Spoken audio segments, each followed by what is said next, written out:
যে দল যখনই আসুক না কেন এতটুকু ডিসেন্সি প্রত্যেকটা মানুষের, একটা মাননীয় সংসদ যখন হয় এতটুকু ডিসেন্সি সবার মধ্যে থাকা উচিত। প্রত্যেকেরই অবদান আছে, তাই না? বাংলাদেশ তো একজন মানুষের ইয়েতে হয়নি, প্রত্যেকেরই অবদান আছে। অবদান অস্বীকার করে তো কেউ সামনে আমরা যেতে পারবো না। বা একটা সম্মানীয়, যে কোনো সম্মানীয় ব্যক্তিকে, সেটা একটা শিল্পী হোক বা অন্য একটা মাননীয় সংসদ হোক বা একজন মন্ত্রী থাকুক, যেটা কাউকে কটাক্ষ করে কথা বলা আমার মনে হয় এখানে নিজের পরিচয়ই বের হয়ে আসে, এটা কখনো বলা উচিত।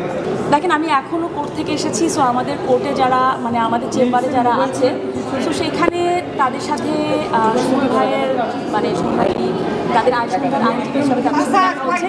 সো আমি যেটা জানি যে তার সম্পর্কে আপডেট, যে এখন পর্যন্ত কোনো কিছু তার জামিনের সম্পর্কে হলে আপনারাই সবার আগে জানতে পারতেন, সেরকম কোনো কিছু নাই। বাট জানতে পেরেছি, ভালো আছে। এটা শুধু আপনি যে শিল্পীর কথা বলছেন সেই শিল্পী না, যে কোনো শিল্পী কোনো সম্মানীয় ব্যক্তিকে বা যে কোনো ব্যক্তি অন্য কোনো ব্যক্তিকে ছোট করে কথা বলতে পারে না, এটা কোনোভাবেই শোভনীয় না।